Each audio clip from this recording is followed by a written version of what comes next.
I've spent most of my life in the festering wasteland of Republican lies, and I've built up a pretty good immunity in the process, but I still have my kryptonite. It's when I see a high school dropout keyboard warrior say something like, "I just think the government should be run more like a business." Okay, Cletus, when was the last time you worked for a business that was actually well run, operated ethically, turned a profit, took care of its team? I'm guessing that describes 2% of businesses. These conversations always come down to one word: efficiency, which, if you know anything about the business world, means cost cutting. Everybody loves the word efficiency, but did you know that for almost every business in the United States, the single greatest cost center is wages and benefits? Just like how in the United States, our greatest cost center is Social Security and Medicare. Mandatory spending is over 60% of our federal budget because taking care of people is expensive, and yet it's always the right thing to do. But nobody's easier to sell than a salesman, so it shouldn't surprise any of us that Dumpy Donald hired the king of all Cletuses to work a fake job in a fake department to bring efficiency to our government. Job he definitely earned after bringing efficiency to Twitter when he fired 75% of their staff and lost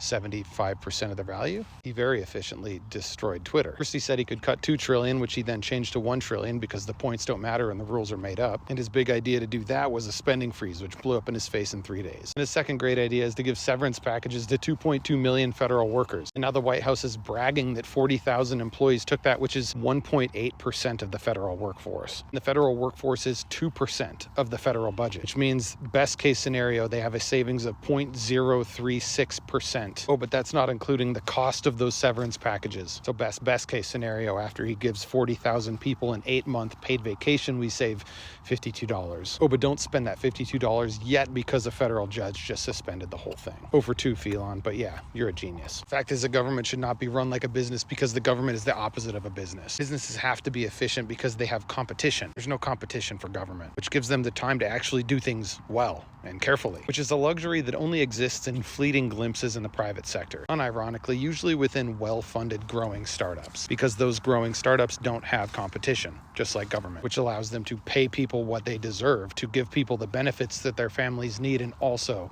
invest in the long term. But then inevitably competition shows up, and then the CFOs decide they need to be more efficient, forcing them to cut until everybody's miserable and everything is ruined, just like we saw happen to Twitter in real time.